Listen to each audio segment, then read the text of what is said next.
அஸ்ஸலாமு அலைக்கும் வரஹ்மத்துல்லாஹி வபரகாத்து. எல்லாம் நலமாக இருக்கிறீங்களா? ஒரே ஒரு செய்தி இன்றைக்கி தெரிஞ்சுக்கலாமா? அதாவது ஜாமி திர்மிதிங்கிற நூலில் பதிவு செய்யப்பட்ட ஒரு ஹதீஸு. கால ரசூலுல்லாஹி ஸல்லல்லாஹு அலைஹி வஸல்லம் லி ஜுலசாயிஹி அயாஜிசு அஹதுக்கும் ஐ யக்ஸிப அல்ஃப ஹஸனா ஃபஸஅலஹு ஸாயிலும் மின் ஜுலசாயி கைஃப யக்ஸிபு அஹதுனா அல்ஃப ஹஸனா கால யுஸப்பிஹு அஹதுக்கும் மிஅத்த தஸ்பீஹா துக்தபு லஹு அல்ஃப ஹஸனா வ துஹத்து அன்ஹு அல்ஃப ஸய்யிஆ. அல்லாஹ் ஸல்லல்லாஹு அலைஹி வஸல்லம் சொன்னாங்க, உங்களில் ஒருவர் ஒரு நாளைக்கு பொதுவாக அல்லது ஒரு நாளைக்கு 1000 நன்மைகளை சம்பாதிக்க, நன்மைகளை ஈட்டிக்கொள்ள அவர் இயலாதவரா அப்படின்னு ஒரு கேள்வியை கேட்டாங்க. உடனே சஹாபாக்களில் ஒருத்தர் இப்படி கேள்வியை கேட்குறாரு. அவர் ஒரு எதிர்கேள்வியை கேட்குறாரு, அது எப்படி முடியும்?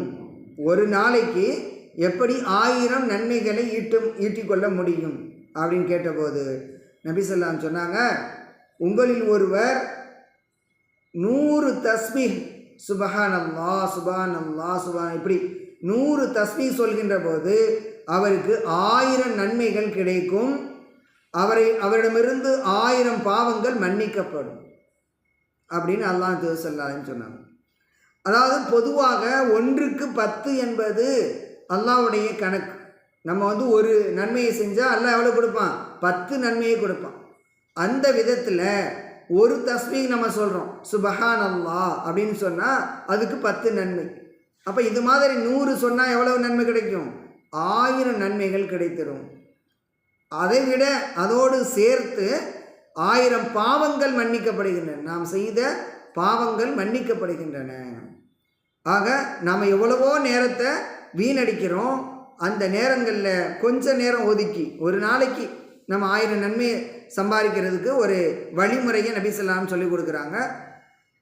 ஒரு நாளைக்கு கொஞ்சம் நேரம் உட்காந்து ஒரு 10 நிமிஷம், ஒரு 5 நிமிஷம் உட்காந்தாவே 100 சொல்லிடலாம். அதனால் 10 நிமிஷம் அமைதியாக உட்காந்து சுபஹானல்லாஹ் சுபஹானல்லாஹ் அப்படின்னு நம்ம அமைதியாக ஓதுகின்ற போது மனதும் அப்படியே ரிலாக்ஸ் ஆகும், மனசு அமைதி அடையும். அதே போல் நமக்கு நன்மைகளும் கிடைச்சிரும். அப்போ இதை நீங்கள் செயல்படுத்துகிறீங்களா? சிறுவர் சிறுமியராக இருக்கக்கூடிய நீங்கள் உங்களுடைய வாழ்க்கையில் இந்த விஷயத்தை செயல்படுத்துங்க. அது மட்டும் இல்லை, இந்த செய்தியை உங்களுடைய நண்பர்கள் உறவினர்கள் எல்லாருக்கும் இன்ஷா அல்லாஹ் மற்றொரு வீடியோவில் சந்திப்போம்.